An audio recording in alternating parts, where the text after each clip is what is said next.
हरे कृष्णा। तो ये बहुत ही महत्वपूर्ण श्लोक है हम सब के लिए भी। और भगवान अपने बारे में कुछ विशेष बता रहे हैं, सुनते हैं। न माम कर्माणि लिम्पन्ति न मे कर्म फले स्पृहः इति मां योऽभिजानाति कर्मभिर्ना सबध्यते। न मां कर्माणि लिम्पन्ति न मे कर्म फले स्पृहा इति मां योऽभिजानाति कर्मभिर्ना सबध्यते। अर्थ बड़ा स्पष्ट है, ये भी देखते हैं। न मां कर्माणि लिम्पन्ति, मुझे कोई भी कर्म प्रभावित नहीं करता। अब यहाँ पे कौन सा कर्म है, इसको हमें पिछले श्लोक से देना पड़ेगा। सृष्टि, स्थिति और प्रलय जो भगवान करते हैं, हम लोगों ने टीका में देखा था 4.13 कि भगवान वर्णाश्रम, जो भगवान जो 4 वर्ण बनाए हैं, 4 वर्णों की सृष्टि भी करते हैं और उपलक्षण से समझना पड़ेगा भगवान इसकी स्थिति भी करते हैं और संहार भी करते हैं। तो भगवान जो वर्णों को सृष्टि किए, उसकी स्थिति किए या प्रलय किए, या इस सृष्टि का मतलब इस सृष्टि जगत को भी भगवान ने इस जगत की सृष्टि की, उसकी स्थिति कर रहे हैं और पालन कर रहे हैं।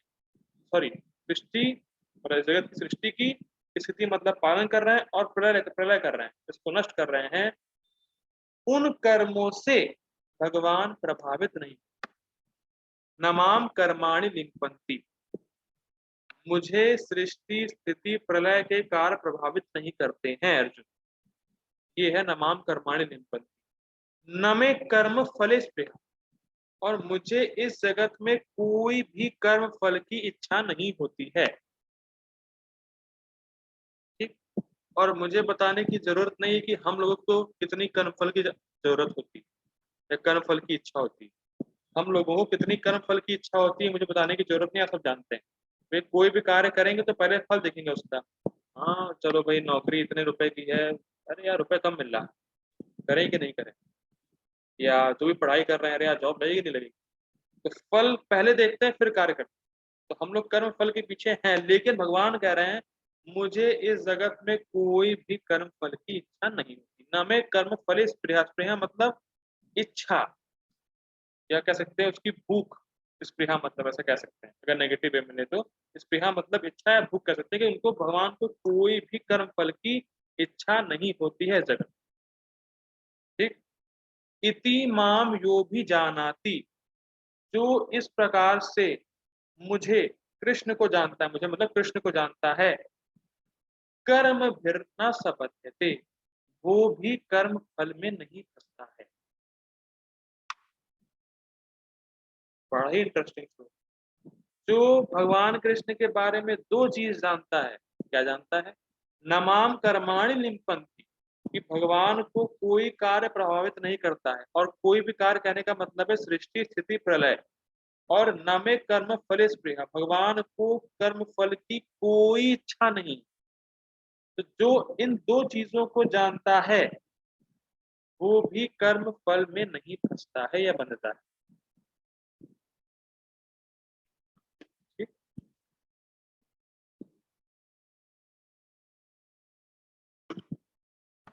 काफी स्पष्ट हो गया, क्लियर हो रहा है ना?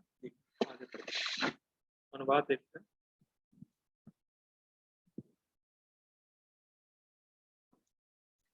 अनुवाद। मुझ पर किसी कर्म का प्रभाव नहीं पड़ता, ना ही मैं कर्म फल की कामना करता। जो मेरे संबंध में इस सत्य को जानता है वह कभी भी कर्मों के पाश में नहीं बंधता। ठीक। गीता भूषण टीका देखते हैं। बहुत शायद कठिन होगी क्योंकि बहुत फिलोसफिकल है।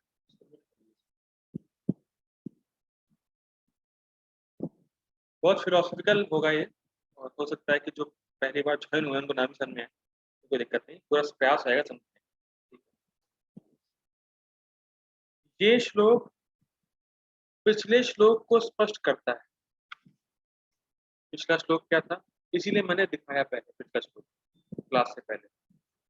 देखिए, भगवान ने पिछले श्लोक में बताया था कि उन्होंने 4 वर्णों की सृष्टि की। ठीक, यह भगवान भगवान ने बताया था कि मैं ही 4 वर्णों की सृष्टि करने वाला हूँ। तो सृष्टि क्यों करी थी भगवान ने? तो सब हम लोगों ने देख लिया है कि लोग निष्काम भाव से अपने कर्म कर सके, भगवान का भजन कर सके, और जो अनंत काल से भोग वासनाएं हैं वो नष्ट हो सके। ठीक, अब इस श्लोक में बता रहे हैं, स्पष्ट क्या, देखिए पिछले श्लोक को और स्पष्ट क्या कर रहे हैं? जो पिछले श्लोक में लास्ट लाइन थी, विद्या अकर्तारम अव्ययम, भगवान किस प्रकार से अव्यय, विधेय अकर्तारम अव्ययम, तो भगवान किस प्रकार से अकर्ता है और अव्यय है, इस उसको इस श्लोक में स्पष्ट कर, फिर रिपीट कर रहा हूं, भगवान किस प्रकार से अकर्ता है और अव्यय है उसको स्पष्ट और कर रहे हैं इस श्लोक।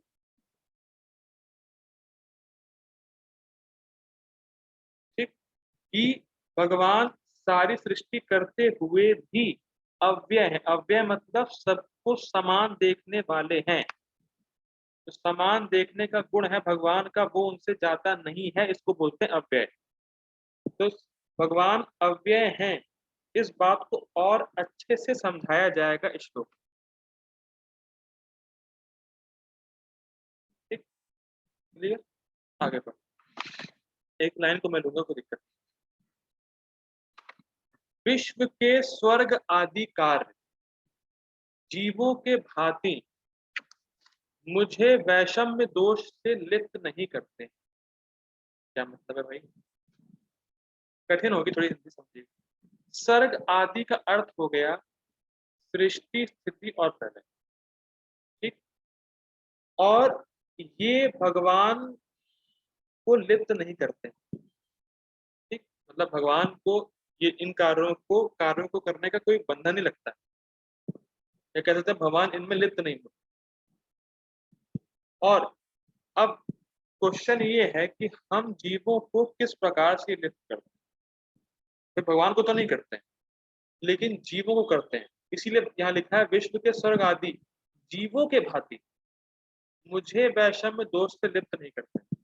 मतलब भगवान लिप्त नहीं होते इससे, लेकिन जीव होते हैं। तो जीव किस प्रकार से होते समझते हैं। देखिए, सृष्टि, स्थिति, प्रलय 3 सेक्शन है। अब इन तीनों सेक्शन में जीव कैसे लिप्त हो जाता है इसको समझते हैं। जब सृष्टि होती है तो जीवों को स्थूल और सूक्ष्म शरीर मिलता है, जिसके कारण वो बंध जाते हैं या बंधन में पड़ जाते हैं। ये हो गई सृष्टि। स्थिति, स्थिति जब होती है, जब मेंटेनेंस होता है, तो व्यक्ति कर्म करता है। जीव है वो अपने शरीर से कर्म करता है और फल भोगता है। तो ये सब मेंटेनेंस में हो रहा है, तो जीव अपने कर्म फल को भोग रहा है। और प्रलय क्या है? प्रलय, जब प्रलय होता है तो जीव को बड़ा कष्ट होता है, तो ये भी उसमें मतलब लिप्त मतलब प्रभावित होता है। तो जब प्रलय होता है तो जीव को बड़ा कष्ट होता है, पर भगवान को कोई फर्क नहीं पड़ता। भगवान के लिए तो बस प्राणायाम करने मात्र है। सांस छोड़ी, सृष्टि हुई, सांस ली, सृष्टि खत्म। तो भगवान को कोई फर्क नहीं पड़ता। तो इस जगत में जब हम कोई सृष्टि करते हैं, उसमें बड़ा प्रयास होता है पहली बात, और आसक्त भी हो जाते हैं। मान लीजिए भाई किसी ने अपना घर बनवाया, बहुत पैसे कमाए, खुद घर बनाया, तो घर बनाना मतलब सृष्टि करना, और उसमें वो बड़ा आसक्त रहेगा। और जब मेंटेन करेगा तो बस उसके लिए कार्य करेगा कि मेरा घर बस बना रहे, बना रहे, बना रहे। और घर जब नष्ट होगा तो उसको दुख होगा। तो तीनों ही केसों में वो लिप्त है, वो उसमें आसक्त है। बात समझ में आ रही नहीं है? जब अपना घर बनवाया किसी ने, अपनी कोई भी चीज जब वो बनवाता है, उसके लिए प्रयास करता है, तो उसमें वो आसक्त हो जाता है। ठीक है? तो जब प्रलय होता है तो जीव को बड़ा दुख होता है। तो जब हम सृष्टि स्थिति प्रलय करते हैं तो उसमें आसक्त रहते हैं। लेकिन भगवान का ऐसा केस नहीं है। ठीक, भगवान का ऐसा केस नहीं। भगवान बिल्कुल भी लिप्त नहीं होते सृष्टि स्थिति प्रलय से। उनको उनको दुख नहीं होता कि अरे उन्होंने सृष्टि की, अरे यार तो क्या करें, अब मजबूरी है, टाइम आ गया है, प्रलय करना पड़ेगा। उनको कोई भी दुख नहीं होता, और ना वो इस जगत में किसी चीज से आसक्त है। कृष्ण भले उन्होंने सृष्टि करी है, लेकिन जैसे हम कोई सृष्टि करें तो आसक्त हो जाएंगे उसमें, लेकिन भगवान सृष्टि करते हैं तो आसक्त बिल्कुल नहीं होते। क्यों नहीं होते, ये सब आगे आने वाला है। ठीक, पहली चीज तो भगवान लिप्त नहीं होते। ठीक, क्यों नहीं होते भाई? ऐसा इसलिए है क्योंकि मेरे सृष्टि स्थिति और संहार आदि के कार्य जीवों के शरीरों के द्वारा कर्मों के कारण होते हैं, परंतु मुझे इनकी कोई आवश्यकता नहीं। इंटरेस्टिंग है।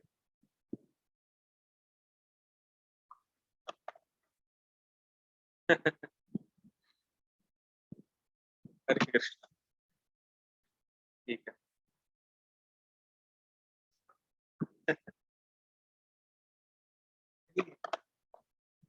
नहीं, लोगों के लिए है नहीं ना, और उसी आज आज बहुत फिलोसफिकल है।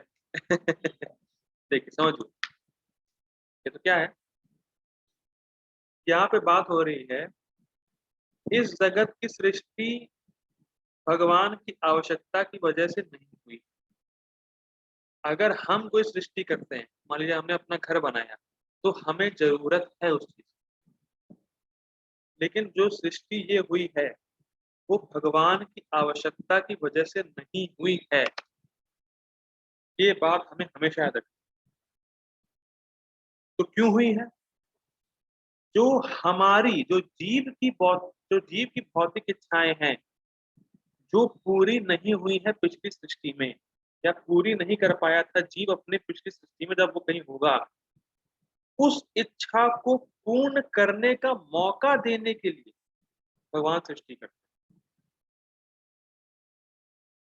फिर रिपीट कर रहा हूं, भगवान की कोई आवश्यकता नहीं सृष्टि करने की, लेकिन जो बद्ध जीव है, जो भोग करना चाहता है, जो उसकी इच्छा अपूर्ण रह गई है, उसको पूर्ण करने के मौका देने के लिए भगवान ये सृष्टि करते हैं। इसीलिए वो पूरी तरीके से निर्लिप्त रहते हैं।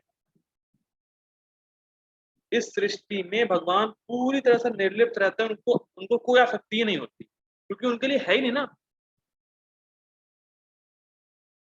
भाई मैं कहूं कि आप, मतलब फॉर एग्जाम्पल मान लीजिए आप किसी कॉलोनी में रहते हैं, और किसी ऐसे कोई बहुत सारे लोग रहते हैं वहां पे, किसी का घर टूट जाए जिसका जिसको आप नहीं जानते हैं, तो उसके घर से आपको कोई आसक्ति नहीं होगी। भाई मान लीजिए आपकी बाइक, और बहुत मान लीजिए आपने बाइक पार्किंग में खड़ी करी, और बहुत लोग की बाइक खड़ी हुई, भाई किसी व्यक्ति की चोरी हो गई बाइक, तो क्या लेना देना आप, आपको अपनी बाइक से लेना देना है, क्योंकि वो आपकी जरूरत है। क्यों प्रभु जी, क्या मैं सही कह रहा हूँ? यस प्रभु, सही कह रहे हैं। किसी और बाइक चोरी हुई तो आपको उतना दुख नहीं होगा, लेकिन अपनी हो गई तो भैया बहुत होगा, अरे क्या हो गया। इसीलिए जो सृष्टि हुई है वो भगवान की आवश्यकता नहीं है, वो जीव को, जो जीव की अपूर्ण इच्छाएं हैं, जो भौतिक भोग की जो अपूर्ण इच्छाएं हैं जीव की, उसको पूरी करने के लिए, दोबारा मौका देने के लिए भगवान ने सृष्टि करी। अब मेरा एक क्वेश्चन,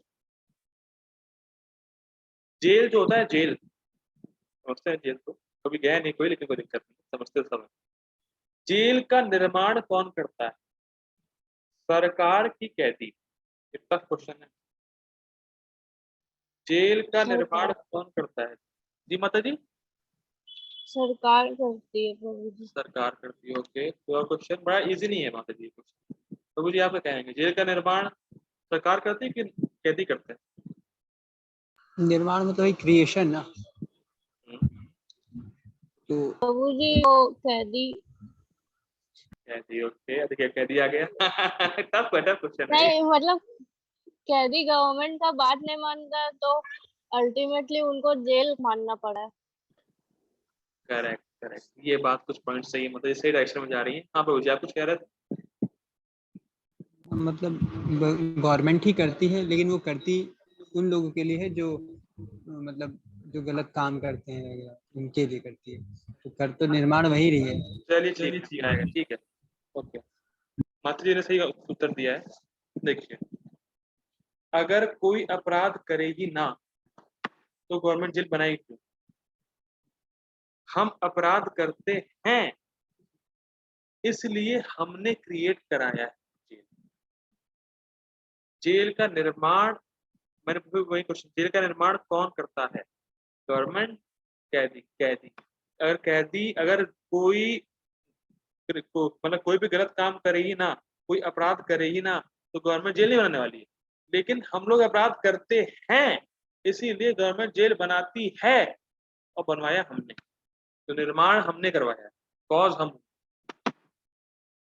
इसी वजह ऐसे ही भगवान सृष्टि करते हैं लेकिन उनमें वैषम्यता का दोष नहीं है। ये बस वैषम्यता का दोष वाली बात आ रही है क्योंकि अव्यय को स्पष्ट कर रहे हैं।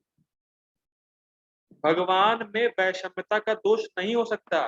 कैसे? भगवान ने तुम्हारे जीव को कष्ट देने के लिए भगवान ने सृष्टि करी, ऐसा नहीं है। वैषम्यता का दोष अर्थात कि भगवान को कुछ जीव बुरे लगे, अरे जाओ सड़ते रहे लोग जाके, दुख दुख भोगते रहे जाके वहां, ऐसा बिल्कुल नहीं है। भगवान में वैषम्यता का दोष नहीं हो सकता कि भगवान कुछ जीवों को दुख भोगने के लिए संसार में डाल, या दुख भोगने के लिए ही, दुख भोग करवाने के लिए ही सृष्टि करें, ऐसा नहीं है। अपने दुखों के लिए जीव खुद रिस्पॉन्सिबल है भाई। कैदी, वो जो कैदी है उसने खुद अपराध किया, इसी वजह से गवर्नमेंट को जेल में डालना पड़ा, मजबूरी है भाई, तुमने अपराध किया। तो इसीलिए भगवान ने सृष्टि उन लोगों के लिए की है जो जीव भोग करना चाहते हैं, उनको फैसिलिटी प्रोवाइड करने के लिए भगवान ने सृष्टि करी। भगवान को सृष्टि करने की इच्छा नहीं होती है कुछ, या अपने लिए नहीं करते हो। भगवान में कोई वैषम्यता का दोष नहीं कि बस भगवान चाहते हैं कि कुछ ये जो जीव हैं थोड़े गिने चुने ये दुख भोगे और बाकी लोग आनंद से रहें, ऐसा नहीं है। लेकिन हम लोग खुद गलत काम करना चाहते हैं, इसलिए भगवान को मौका देने के लिए कि भाई भोग भी प्राप्त हो जाए और कहीं ना कहीं बाई चांस मेरा भजन भी कर ले तो मेरे पास आ जाए। तो भगवान में वैषम्यता का दोष नहीं देखना चाहिए कि भगवान पार्शियल है। ठीक है, बड़ा इंटरेस्टिंग।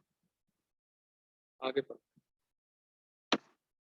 ये आज पूरा क्रिएशन की बात होगी टीका में। इंटरेस्टिंग है, इस जगत की सृष्टि और जीवों के शरीरों की सृष्टि के कार्य के फल के संबंध में मेरी कोई स्पृहा नहीं। इंटरेस्टिंग, भगवान को इस जगत की सृष्टि करने की कोई इच्छा नहीं, और जब शरीर की सृष्टि हो जाती है और जो फल मिलने वाले हैं जीवों को, उससे भी भगवान का कोई सरोकार नहीं। मैं फिर रिपीट कर रहा हूं, ऐसा मत सोच लीजिएगा कि भगवान किसी पे फल थोप रहे हैं, ये नहीं हो। वरना अगर ऐसा होगा तो वैषम्यता का दोष आ जाएगा भगवान। इसीलिए भगवान कह रहे हैं कि जब शरीरों की सृष्टि हो रही है और जब जीवों को उनके किए हुए का फल मिल रहा है, तो उससे भगवान का कोई सरोकार नहीं, भगवान का कोई लेना देना नहीं।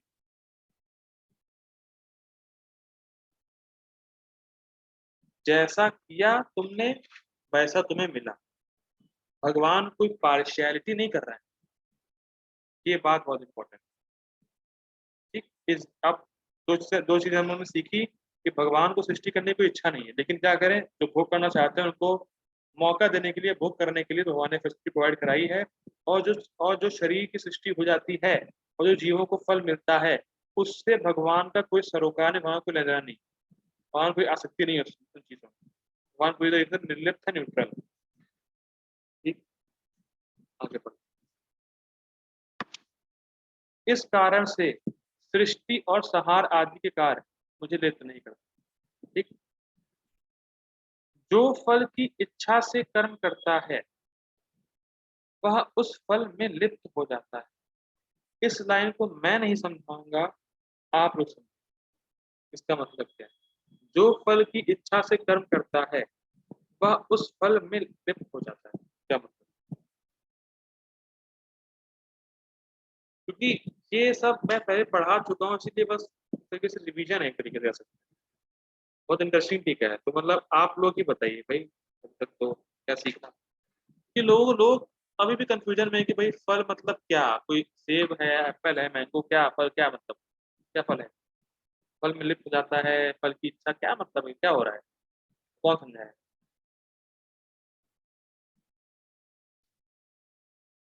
नहीं, प्रीचिंग विचिंग करेंगे तो कैसे समझाएंगे, बताइए क्या मतलब है?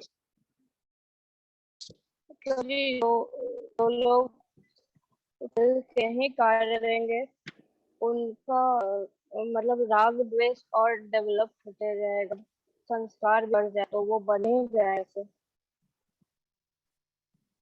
राग, माता जी मैं कुछ समझ पाया आपका, कहीं राग और द्वेष बढ़ जाएगा शायद, आप ऐसा कहना चाहती हैं?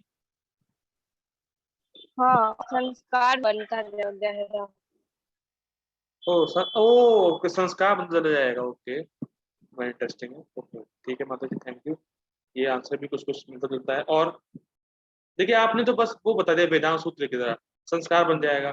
संस्कार क्या होता है, कैसे बनता है, को समझाइए तो, जैसे वेदांत सूत्र की तरह नहीं, जन्मादस्यतः, बस क्या है मतलब, क्या है पूरा खुल के बताना है, जो जो नया भी हो समझ जाए। जी प्रभु जी आप बताइए, पूरा खुल के समझाइए क्या है मतलब। हरे कृष्ण। ये माता जी बताने वाली है, हाँ माता जी आप बताइए। प्रभु जी जो है, अगर बस एंकरिंग और मेंटेशन ही होते रहेगा, जैसे अगर कोई चीज पाने का इच्छा है तो उसके लिए हम हैंकर करेंगे, जब वो आएगा तो फियर में रहेंगे कि वो मेरे से दूर ना चला जाए, और जब चला जाएगा तो अल्टीमेटली हम लोग लैमेंट करेंगे, मतलब अ, मतलब दुखी हो जाएंगे, और ऐसा चलता रहेगा राग और द्वेष। कुछ चीज के प्रति हम लोग बहुत ज्यादा आसक्त रहे और कुछ चीज से दूर भागना चाहे, और ये बढ़ता रहेगा। नहीं भाई, वो तो ठीक है, कैसे बढ़ता रहेगा भाई, तो मेरा क्वेश्चन है कि कर्म फल में लिप्त होने का अर्थ क्या है, क्या मतलब है कर्म फल में लिप्त होने का? ठीक है वो बढ़ता चला जाएगा, कैसे बढ़ रहा है, क्या हो रहा है, सही बोलिए क्या है? माता जी का आंसर तो कुछ सही है लेकिन पूरा क्लियर नहीं हो पाया। जैसे जैसे ये है कि जैसे हम हैं, जैसे हमने जो है लेट्स एग्जांपल लेते हैं कि हमने कोई एग्जाम की तैयारी की और हमने हो जाए मेरा, और पायलट हो भी गया, तो हम उसके बाद ये होता है कि फल में साथ साथ जाते हैं कि ये मैंने की। तो आपने किए क्या हुआ? तो उससे एक समस्या हो जाएगी ना कि अगर हम उस फल में हो गए तो हम बार लिप्त बार होने का मतलब क्या है, लिप्त आप कह रहे हैं लिप्त हो गए, तो वही तो पूछ रहे, लिप्त होने का मतलब क्या, कैसे क्या लिप्त हो गए?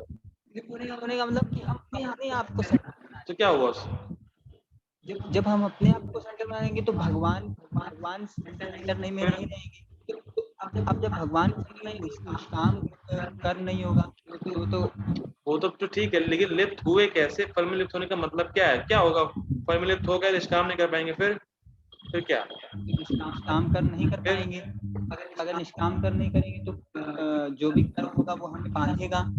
कैसे बांधेगा? पर क्वेश्चन तो वहीं पड़ जाता है ना कि फल में लिप्त होने का मतलब क्या है, फल में कैसे बंध रहे हैं? रिएक्शन आएगा ना, पाप पुण्य हाँ तो जो भी है। फिर कैसे वो कैसे बन जाएंगे आप, रिएक्शन आया फिर? हाँ, तो फिर रिएक्शन फिर कुछ एक्शन करें फिर और फिर एक्शन करें, उसका भी रिएक्शन है, वो हाँ बांधता चला जाए। वही तो क्लियर नहीं हो रहा है, रिएक्शन आया ठीक है, आपने किया, रिएक्शन आया तो क्या फिर बांधे, या कैसे बंधा, कैसे आप कैसे बंधे? फिर उसी एक्शन रिएक्शन का साइकिल बन जाएगा ना। वही तो कैसे बंधे, मैं फिर रिपीट कर रहा हूँ, कैसे बंधे आप? पास में है लेकिन आप बता नहीं पा रहे हैं। वो उसकी तो वो शक्ति जो हो जाती है। भोगने, हाँ हाँ माता जैसे ही कह रही हैं, हाँ तो वो जी भोगने की इच्छा बढ़ रहेगा। बस ये माता जी आप सही बोले, देखिए बहुत सिंपल है, यही तो क्लियर है कि देखिए आप लोग पहुंच जाते हैं लेकिन आप लोग क्लियर नहीं कर पाते। देखिए कोई जगत में हम मान लीजिए भोग का कार्य करते हैं, बहुत सिंपल, मान लीजिए हमने कोई भोग का कार्य किया, उसकी छाप या संस्कार मन में बन जाता है, और फिर उसको भोगने के लिए फिर हम कार्य करते हैं, ऐसा प्रभु जी ने बताया, ठीक। और मतलब भोग का कार्य हमने दोबारा किया, और फिर उस रिएक्शन को भोगने के लिए हमें दोबारा जन्म लेना पड़ता है, ये लिप्त होने का। जो फल में लिप्त होने का मतलब हमने कोई भोग के लिए कार्य किया, उसका मन संस्कार छाप पड़ी, अब हमें वो दोबारा भोग करने की इच्छा है, और वो उस इच्छा को पूरी करने के लिए दोबारा जन्म लेना पड़ेगा, भगवान ही बता रहे हैं कि जो इच्छा पूरी नहीं हुई उसको मौका देने के लिए सृष्टि हुई। बात तो वही है, फल में लिप्त होने का मतलब ये कि जितना मैं भोग का कार्य करूंगा उतना ही और भोग करने की प्रवृत्ति बढ़ेगी और उसको भोग करने के लिए मुझे दोबारा जन्म लेना पड़ेगा, इस जगत में आना पड़ेगा। ये है कर्म फल में लिप्त। ठीक। अब एक और इंटरेस्टिंग, कर्म करने से ऐसा नहीं होता है, बहुत ध्यान दीजिएगा ये बात।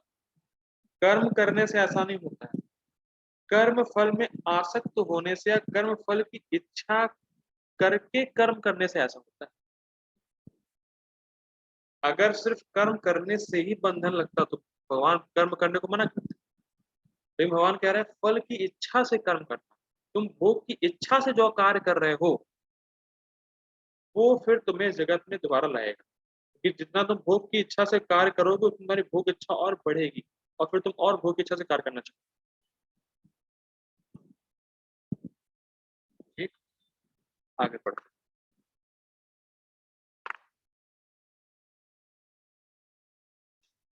मैं एक काम करता हूँ, I request all the devotees to join again, हमारा टाइम खत्म हो रहा है। Please please I request all of you, आप लोग सब आइए दोबारा, क्योंकि बहुत इंटरेस्टिंग टीका है। चाहता नहीं हूँ कि कुछ प्रावधान आए, I request all devotees to join again. Hare Krishna. Immediately मैं तुरंत चाहता हूँ कि आप लोग वापस खाना होगा तो जगह पता है।